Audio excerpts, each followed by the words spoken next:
وأهلا وسهلا بحضراتكم معايا النهاردة في حلقة خاصة من سلسلة حلقات أبطال مصر في الكاراتيه وأبطال مصر المشاهير. واللي قلت طبعا إن كل مقدمة هتكون عن بطل من الأبطال اللي احنا بنسلط عليه الضوء. وأنا زي ما قلت في الحلقة السابقة إن هسلط الضوء على الثلاث لاعبين بتوع الكاتا اللي حققوا لمصر إنجازات في الفترة اللي أنا حددتها سابقا. والنهارده البطل بتاعنا إبراهيم مجدي. وطبعا البطل هقدم له لقطات فردية وهو بيلعب في بطولة العالم في الكاتا الفردي، وهقدم له طبعا لقطات وهو بيلعب كاتا فرق مع زمايله مصطفى ومع أحمد. فبتمنى ليكم مشاهدة طيبة. وأنا طبعا مش هقدر أتكلم على كل بطل من خلال الإنجازات اللي حققها. أنا يكفيني المشاهدة بتاعتكم وإن أنا بقدمه ليكم في حلقة خاصة وبنسلط الضوء عليه، على أساس إن إحنا لما نيجي ندخل على القناة زي ما وعدت حضراتكم سابقا إن أنا كل لاعب من أبطال مصر سواء رجال أو سيدات حقق ميداليات معانا ورفع اسم مصر لابد إن إحنا نعطيه حقه من الشهرة ومن الإشادة. فدي ابسط شيء نقدمه ان احنا بسجل له حلقه او ان انا بعمل حلقه خاصه باسمه. واتمنى لكم مشاهده طيبه من خلال الفيديو.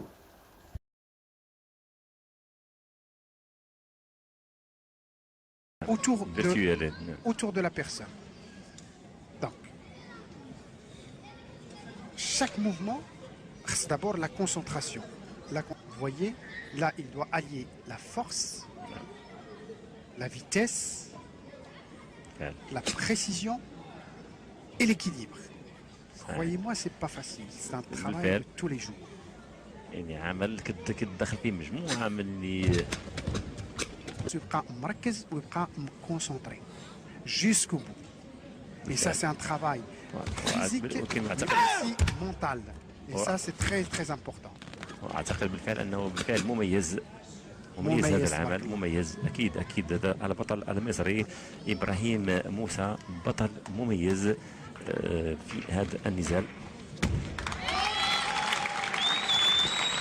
une bonne détente. هذا اللوسو اللي كيدير هذا اللوسو يعني مرحله صعيبه في الكاتا باش يديرها بهذه الدقه بهذه الخفه وبهذه لا ديتونت. سي كو il y a derrière beaucoup de travail. Donc كيف ما كتشوف السي قريشي سي en permanence cette recherche de perfectionnement, de maîtrise de soi.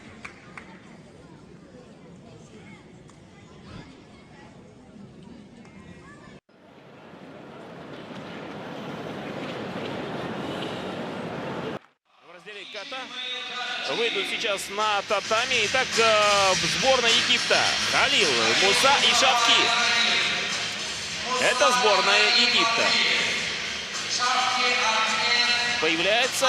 Сейчас появится на татами. Ну а дальше у нас после командного ката. Поэтому предлагаю понаблюдать. Сборная Египта на ваших экранах. Халил, Муса и Шавки. Обратите внимание.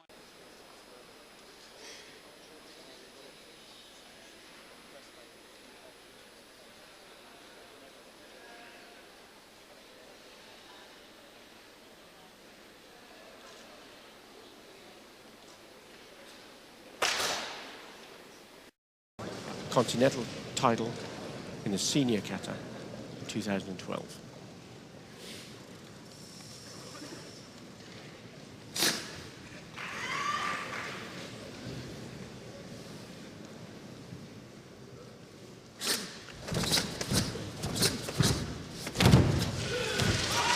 Now ready to do the jump towards the end of the kata.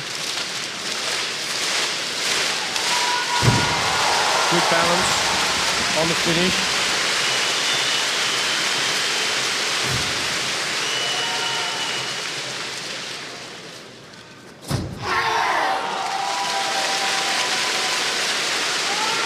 The kata now has just under 4 minutes to complete the bunkai.